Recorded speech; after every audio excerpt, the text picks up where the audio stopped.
The technical changes as always, and we'll be well underway.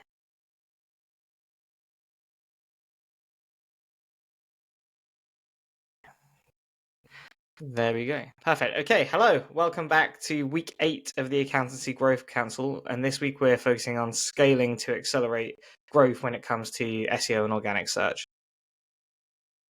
As always, we'll start with a very quick recap. Obviously, we're somehow 8 weeks into this now, so there are probably quite a few people who join these sessions getting pretty tired of the same intro every week. So we'll keep it quick this week. But we are Brendan and Harry. So obviously Brendan waving there, and myself, Harry. We are the co-founders of 1225. We're an organic search or SEO agency that specializes in delivering business growth for accountants, the care service, and e-commerce companies. And obviously, today we're walking through the 8th session in what is the Accountancy Growth Council. And we've worked with a number of financial services clients, including PensionBee, Azet, Clear, Blick, Rothenberg, and as a result of this series and some other work we're doing, now a number of other accountancy companies as well.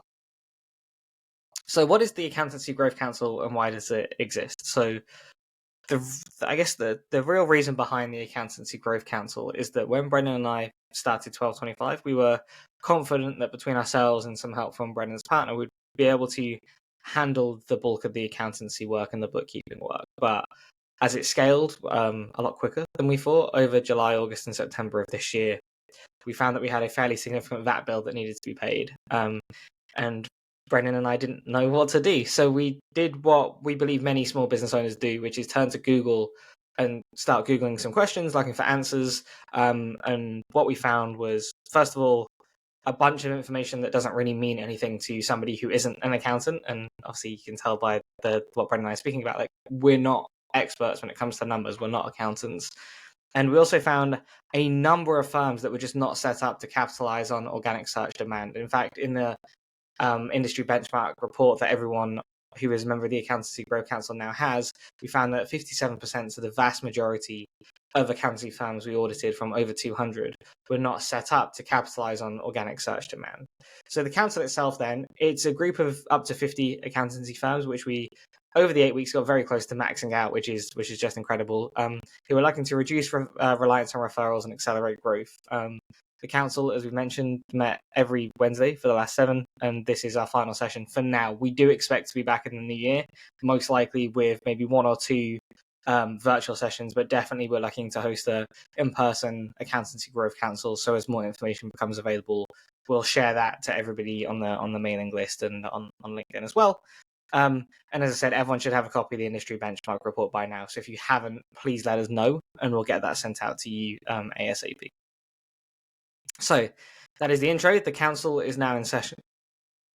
And we're going to be covering week 8, the 8th step on the organic search playbook or the SEO playbook for accountants, which is focusing on scaling. So you've done a huge amount of work to get to this stage. So we've looked at understanding organic search and SEO. We've looked at the foundations. How do we lay solid foundations for growth? What are the quick wins that we can take off the table to show signs of improvement quickly? How do we do SEO research? How do we do keyword research? How do we do audience research? How do we do competitor research? Then from all of that, we have to prioritize the actions that we're going to take. Then we have to execute, and then we have to really understand, is this working? And we do that in the reporting stage. We've done all of that work, and now we go, okay, great, this is working. We want more. How do we get more? Well, we have to scale our efforts. So scaling is the focus of this week's session. But before we do any of that, let's recap on week 7, which Brendan delivered. That YouTube video is being published today. So if you have missed week 7, just hop on YouTube probably around 12 o'clock today, and that will be live. So the ability to effectively measure the impact of your work is absolutely critical. You need to understand how you're influencing your firm's online presence and how that is contributing to business growth. That is the quickest way to get buy-in from other board members, other partners, but also wider teams. As it comes to scaling, which is the focus of this week's webinar, there may be an opportunity to scale by branching out into different topic areas and having different experts being put forward by your firm. The only way you're going to get that to the level of engagement you want is by showcasing success, and that is why reporting is so important. And we recommend creating a Looker Studio report using data from Google Analytics 4 and Google Search Console to report on the 4 stages of SEO success. One of the questions we got asked last week was, are these platforms free? And all of the ones that we mentioned here, so Looker Studio, Google Analytics 4, and Google Search Console, are all free platforms. So you can get this set up and you can get data pouring in and being able to analyze automatically. So what are those stages of organic search success that we want you to be reporting on? Well, they're brand category affiliation, the number of leads you're then generating, and revenue off the back of it. So when we talk about brand category affiliation, there are different ways that we can measure it, which we'll come on to. But essentially what we want you to be thinking about is your firm being associated with the category that you want it to be associated with? So if we put that into real terms for 1225, we're an SEO agency, and we're an SEO agency for accountants. So what we want is the affiliation where if someone is thinking SEO for accountants, you're thinking of 1225. And then we would expect that to translate into leads, right? So the more people who are associating us with that category would then likely start inquiring about our services. And then from there, off the back of leads, we'd expect to close and bring those leads into customers, at least a percentage of them, which would grow our bottom line and grow our revenue as well. Harry, sorry, quick question from Elliot. He's asked, you mentioned Google Analytics 4. He's always just used Google Analytics. What's Google Analytics 4? Yeah, great question. This is one that came up last week during your session as well, I think, Brendan. So clearly a fair few people are still in this situation. So for a number of years, pretty much the entirety of the 10 years that I've been working in digital marketing and SEO, it had always been known as Google Analytics. However, due to a number of changes, so the way that Google and the EU and loads of different countries are recognizing consent and cookie policies and GDPR and all that sort of stuff, combined with Google Analytics maybe not being the best way to measure data as we move into new areas of engagement rather than clicks and things like that. Google have released and upgraded to Google Analytics 4. So Google Analytics 3 was sunset in the middle part of this year. I can't remember the exact date, July time, August time, something like that. Was it, Brendan? Yep, perfect. And we moved into Google Analytics 4. Now, what happened during that time is anybody who didn't migrate across to Google Analytics 4, Google did create you a profile that would start tracking basic data. So if you look in your analytics account, you will probably see that there's some basic data in there, but it will not be set up potentially to the level of optimization you had previously, where it's tracking like events, like the number of form submissions, the number of clicks to call, and things like that. So if that sounds like you, and Elliot, it sounds like you're in this boat, let us know. It is something that we can help with. It's something that Brennan and I have helped probably over 20 clients with now in terms of migrating from GA3, so the old version of Google Analytics, Google Analytics 4. So if anybody does need any help, just drop us a message. Our emails are included in this deck, and also we're available on LinkedIn as well. So if we look at brand category affiliation, then how do we measure that? Well, there's two primary metrics you want to be measuring on. That is rankings, so how high up in Google you are appearing for a particular keyword, and the number of impressions that you're getting. And you can use Google Search Console to track that, and that is where this screenshot on the right-hand side is taken from one of our clients. Then when it comes to leads, there are a few things that you want to be measuring on here. So obviously lead numbers themselves, but also metrics that will help be an indicator of, is your organic search, is your SEO working? So you should be able to split traffic using Google Search Console again into what we call branded, non-branded traffic. So branded traffic, take us for an example again, would be any keyword that contains 1225. And non-branded traffic would be essentially keywords that don't. So like SEO for accountants would be a great example of a non-branded keyword. And what we want to see is over time, we want the percentage of non-branded keywords going up. So you're appearing more visible for awareness and consideration stage terms, which are obviously part of the buyer's journey, which we've touched on many times. Another great metric to measure is traffic to lead conversion rate. So how well is your website converting people? Because it may be if that number is very low, there may be some optimizations to do when it comes to rebuilding the site or changing landing pages and things like that. And then finally, obviously the big one is revenue. We need marketing to be driving business growth, and we drive business growth by measuring revenue, profit, cost to acquire customers, etc., etc. And that can be measured in two places. So you could assign values to Google Analytics actions. Or if you have a CRM, so something like HubSpot or ActiveCampaign or whatever it may be, Salesforce, you'd obviously be able to track as people move through your sales pipeline to if they're becoming customers. So if we've done all of that, as you mentioned, this is a lot of work to get to this stage. How do we begin scaling your SEO efforts?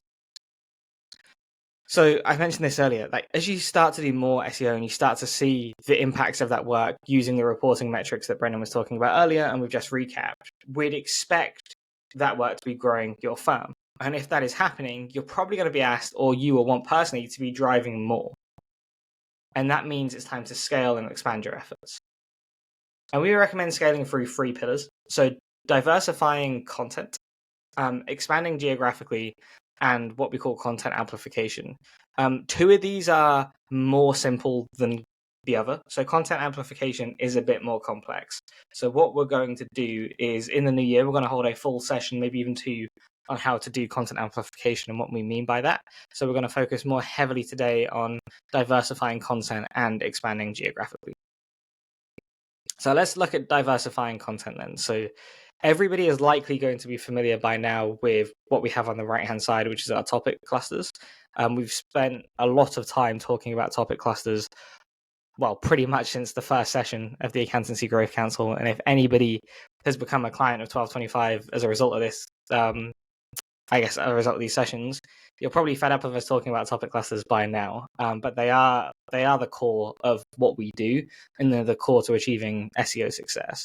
But when it comes to diversifying your content, you can kind of do this in a couple of different ways.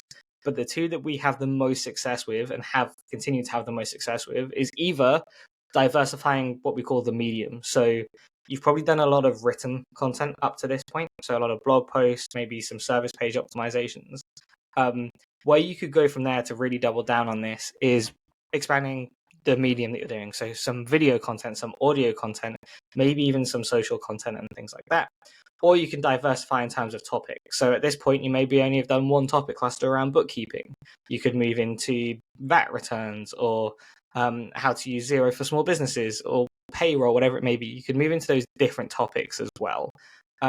What we do have here is some recommendations when it comes to what to do. And what I'd say is if you're seeing success with your current topic cluster, so you've built out maybe topic cluster 1 and topic cluster 2, and things are going really well, you're driving more brand category affiliation, which is resulting in more leads and more revenue, we'd focus on making those content clusters even better first. So maybe you've got some ranking positions on the first page, but you're towards the bottom of that first page. Well, let's try and get higher up that page.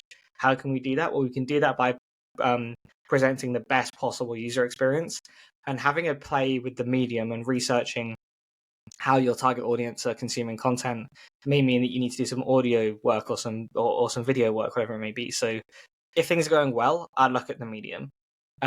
If you're struggling with your topic cluster, maybe just try a new topic. So what you might have is that some competitors might just have really high brand category affiliation for the topic cluster that you chose, but there may be some opportunities in a different cluster. So if you are struggling with your cluster, first of all, if you want to chat that through, let us know. We'd be happy to jump on a call and potentially just offer some suggestions. But if you are struggling, you could always try a new topic as well. Harry, one question from Claire on the diversification of the mediums. Like often everyone talks about video and audio, but how can you start producing video content, audio content cheaply? Because obviously they want to see that it kind of has a return on investment. How can they start doing it quite quickly and cheaply?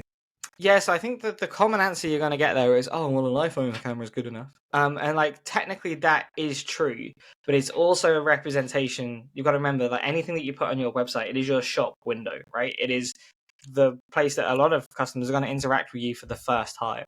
So that isn't necessarily our recommendation. Now, our recommendation is to just get started and likely with an iPhone camera. But what we would say is test that out on platforms where that is more universally accepted. So try social media first and see how, is that content getting engaged with? Are people resonating with that content? Is that content potentially even starting to rank on those social platforms? And if the answers to those questions is yes, then I'd recommend speaking to someone like us or plenty of other companies out there and really invest in some video. Get videographers in, work with them on some scripts, get some short form video that can be translated to social and your website, so multi-purpose. So yes, just get started, but get started somewhere where the risk is potentially lower. You can get some very quick feedback on instant feedback loops, and then translate that to better produced content on your website. Perfect. So let's cover the not so hidden secret next when it comes to content. And Brendan, I think your question is, well, the question from Claire is teed us up nicely here. So TikTok, everyone's heard of it. Some people laugh at it, some people love it, some people are obsessed with it. However you want to describe it, it is a platform that is relatively untouched within the accountancy space, and there are huge opportunities here. So this is, and I think we said this in week 1 as well, this is your opportunity to get ahead of your competition. TikTok has rapidly changed the landscape for search. So 74% of Gen Z or Gen Z, whatever you want to call them, reporting they use TikTok for search and not Google. Now, I would say if you zoom out on that, more universally, a lot of people, regardless of age, regardless of background, are doing this in different ways. So car searches, for example, like if you're in the market for buying a new car, you're probably turning to like YouTube to get some information. If you're looking for that services, for example, you're likely turning to Google. But if you're looking to network, so you're looking to find people you could potentially work with, you probably turn to LinkedIn. So everything in terms of the world of search is growing, but the one that is shifting the industry more than anything else right now is TikTok. And where this gets interesting is that 21% of TikTok's user base are aged between 30 and 39. So if we add additional data to that, we can see that is pretty much, when you look at like ownership ages of small businesses and things like that, that is the sweet spot of when people are first coming to the market in terms of age. Brendan, you fit that profile nicely as a good example. So they're the people who you want to be speaking to, and more of them are moving to TikTok as a way of just engaging with content. That means that your customers, they're here and now. This isn't a future thing. Like your customers are on TikTok, and it's a great opportunity for you to reach them. And where this gets interesting is where we really go into the data, right? So we know that TikTok thrives on short form, pretty much like low production video. So we can do what Brendan, from the question we had from Claire there, in terms of just getting the iPhone out and starting to record. That is something that we can do. And then if we look at the data that is readily available, you can Google this. You can actually just search on TikTok as well. For example, the hashtag entrepreneur has 12 billion views. And there is a great percentage of those, right? Even if it's just 1% of those people who are watching these videos own their own companies, they're people you could be directly targeting to now. And you also have a lot of people who are aspirational business owners, right? So if you can get in with these people early, build that brand category affiliation, it will pay off in the long term as well as the short term. And you can help by producing meaningful, helpful content that will help these new business owners and aspiring new business owners as well. Like Brendan, I know for sure that is content we could have benefited from. And where this gets, I guess, easier, because the barrier to entry there can seem quite high, is that your topic clusters, they are your content, right? So you've already produced a topic cluster in written form, and we do this all the time internally. So if you look at the TikToks that we post and then look at our blog, chances are that you're going to have a blog which is very similar to that short form TikTok video. So you're already producing this content. What you can do is you can just strip it down to its basics and the fundamentals and the key messages, and that becomes your content for TikTok. But that's a very, I guess, we've got off the path a little bit there. That isn't really scaling your SEO efforts. That is like in addition to your SEO efforts. So not doing more of the same, it's moving elsewhere. But it is something that we would encourage every firm to be looking at now. It presents a huge opportunity, and the ones that get in early are going to be the ones that win. But for now, let's get back to regular programming. Yeah. Side note, I can't believe you've managed to squeeze Liverpool into one of these webinars. Yeah, I think that was taken from our Open Top bus tour when we won the Champions League. Just something that we do sometimes. So what about the second pillar, which is expanding geographically? So far, if we look at the quick wins and service page optimization, the things that Brendan and I were talking about there, we're really focusing on where your brick and mortar locations are. So take 1225 as an example. We're based in Northampton, so that'd be things like optimizing Northampton-based location pages, adding Northampton to our page titles, meta descriptions, service pages. Presents a huge opportunity to scale out and create location-based landing pages. So let's take Birmingham as an example. And this is something we're doing with one of our clients at the moment. Is they're based in Birmingham. They do pretty well locally for searches that include, say, Accountancy Birmingham. But not so well when you go a little bit further afield, but still in areas that they could definitely service in, such as Wolverhampton, Warwick, Coventry. So what we are working with them on is producing landing pages that specifically target services plus those locations. And is absolutely something that you could and probably should be doing as well. The only kind of side note on that is to really remember to do your keyword research first to help with the prioritization. So you will find that some areas are going to be more competitive than others. You'll find that maybe search volumes are lower in some places than others as well. So try and do what we've been speaking about over the last couple of weeks, which is find that sweet spot between volume and competition, and also just speak to people. Find out where your clients are based, because chances are, I guess, they might be searching in Birmingham, but that doesn't necessarily mean that they are in Birmingham. Their office location might be, but they might not be, and things like that. So always make sure to consult your existing customer base as well. And then the final of those three pillars, which is content amplification, and we did say obviously we will go into more detail on this over probably 1 or 2 sessions as we move into January, February. So what is content amplification? So really, let's take a step back and think about what we're trying to achieve when it comes to SEO and also when it comes to content amplification. So one of the reasons that you might be struggling to rank, or your topic cluster might be struggling to gain traction, could be because of something called EEAT. Forgive me, that's just what it is called. We didn't make that up. That is something that kind of comes from Google's documentation. And what we have is we have this thing called domain authority, which is like a made up metric from a company called Moz, where you can see this in a screenshot on the right hand side here. And that is their way of measuring the T in EEAT, which is trustworthiness. So it's looking at, okay, well, how trustworthy does Google and other platforms think your website is? And one of the ways that you build trustworthiness is by having other websites linked to your website, having other websites talk about your website. So it's like a linking system that is an indicator of trustworthiness, right? i.e., if people are citing your site as a source of information, chances are that is more trustworthy than sites that are not doing that to you. And what content amplification does is it does 2 things. So it helps us get your content in front of more of the right people, but it also helps by building links that will increase your domain authority over time.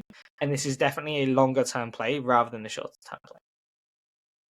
And we do this through something called digital PR and sometimes through link building. They're very similar, but there is quite a lot of talk between the two. So you might have a digital PR agency, but then you might have another agency offering you link building. So there are slight nuances to look out for, but they work in very similar ways. So what we're doing is we're looking to amplify your content through a process called digital PR. When we actually look at the services that we offer, but also from industry data, it is one of the fastest growing services in the marketing space. So demand has pretty much tripled since 2014. And it's the process of achieving earned media to build brand awareness and links. So you can see as an example here, and this is one that we have live and is in place for 1225, where we have produced a piece of content that has an internal link, which is highlighted in orange there, that points back to our service page. As I said, we're not going to go into too much detail on this now. We just want to put it out there as there is a service here that can help accelerate your growth. And then as we move into 2024, we will expand on how we do this and how you could do it too. But in the meantime, if it is something that sounds of interest, let us know. And again, we're happy to just jump on a call and advise and potentially help you with it as well. Harry, sorry, Elliot's come back and said he often gets emails from these link building companies offering to buy links. A, should he do that?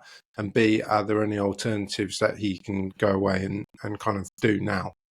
Yeah, okay, cool. Great 2-part question there. So part 1, yeah, I think we're all probably fed up of getting those emails that are claiming to be able to offer you, really high domain authority links. All you have to do is pay a small fee to get them. The simplest answer to that is do not do that. If you read Google's documentation, paying for links and pretending you haven't is against their documentation, is against their guidelines, and can lead to something called a manual action, where potentially you can be removed from Google search altogether. So the risk versus reward there doesn't necessarily pay off. It is something that we sometimes experiment with, but our takeaway for now would be do not do it unless you're potentially working with an expert to look at things. But we would definitely say do not do it as a rule of thumb. Like, the risks are just too high. The second part to that question around, is there anything that you can get started on straight away? Local citations is probably the best one, and that is something that you could go away and do without too much impact in terms of resource, in terms of time. So local citations are going to things like the online version of the Yellow Pages, adding in your business information, and then having a link. Obviously, our website is 1225, that would then point back to 1225. What we would recommend there, though, is start locally. There will be a bunch of local directories that you could build citations into and directory listings from. Start local and then go national, as obviously the play here is to own your brick and mortar locations first, then expand geographically into surrounding areas. So start local and then go national with it. Perfect. So again, like I say here, we're going to hold a full session on this in the new year, but this is just to say that content amplification is a great way of getting your content in front of more of the right people, and it's also a great way of just amplifying that content that you've worked hard to produce. But we're going to have a whole other session on that, because how you do that is, it's a detailed and complex process, and we need to make sure that we get that right. Otherwise, it can harm you reputationally as well, and that is not something that we want to be doing. So that brings us to the end of the scaling section of our playbook, but also brings us to the end of the 8 weeks that we've had for the Accountancy Growth Council. So we are going to do a few more, but this is the end for now, is probably how I describe it. So let's have a recap of the last 8 weeks. So we know we've covered a lot in a very short space of time, and knowing where to start and how to scale can be very difficult, and we know it is. So we are here to help. So our help can come in many forms. That can be just from, hey, let's jump on a call, ask us a few questions, we can potentially point you in the right direction or offer some ideas, all the way through to, if you want to work with us full time, that is something that we can do as well. Our retainer fees start from £1,500 per month on 30-day terms. We are confident in what we do, and we haven't had any clients leave as a result of being on 30-day terms either. Like, we're very confident in what we do. Our clients are very happy. So if anybody does want to come and work with us in a more formal sense, that is something that we'd be very happy to do as well. So, okay, let's go into the recap. So marketing is a flywheel, and this is something that we presented in the first week, where you have the 3 stages of attract, engage, and delight that will lead to growth. And we've been walking through the first 2 of those. How do we attract people and how do we engage people? And every customer goes through the buyer's journey, where those are made up of 3 stages: so awareness, consideration, decision. The big thing there is just to remember that is not a linear journey, and you'll go through something called the messy middle, where you might jump from different research platforms and things like that through awareness, consideration, decision, and back again a few times before ultimately making a purchase. And your goal is to engage your customers at every stage of the buyer's journey to drive sales. And SEO is a key way to do this. And as you've spoken about many a time, SEO is made up of 3 core sections. So content, technical optimization, and amplification. And we see many accountancy firms do not invest in digital marketing, especially organic search and SEO. And this is a stat we mentioned earlier on, but when we audited over 200 accountancy firms as part of our industry benchmark report, we found an alarming 57% they're lacking the essential foundations required for effective SEO. And we have an 8-step playbook for SEO success, for organic search success. We've been through each of those, and all of these sessions are available on YouTube if you want to watch them back. And if you don't have a copy of this playbook, please let us know. We will get one sent out to you ASAP. And there you go. You can watch them all on YouTube here. So we haven't uploaded webinar 7 yet. We had a few technical issues, so that's going to be uploaded today. And then webinar 8 will also be online in the next 24 hours. And that is it for the final time in 2023. The council is now adjourned. And if you have any questions, feedback, anything like that, these are our email addresses. So Harry or Brendan at 1225.io. And Brendan, unless there's anything final from you, I think we can wrap it for the year. No, just to thank the regulars that have been on this and asked good questions along the way. The kind of process that we've chosen to use, we've had to kind of delve into the questions our salespeople message us. But yeah, so to people like Ed, especially who asked a lot of questions, Mark and Joe, thank you for all the questions. Again, we're here to help. You can also find us on LinkedIn. I don't know if you mentioned LinkedIn, but we're active on LinkedIn, and yeah, we're ready to take your questions. Nice one. So yeah, thank you all very much. It's been a thoroughly enjoyable 8 weeks so far. We will be in contact when we're going to host those sessions on content amplification, and also when we're in place to start offering out tickets for the in-person Accountancy Growth Council as well. So for now, I hope everyone has a good Christmas, a very successful 2024. And yeah, thank you very much.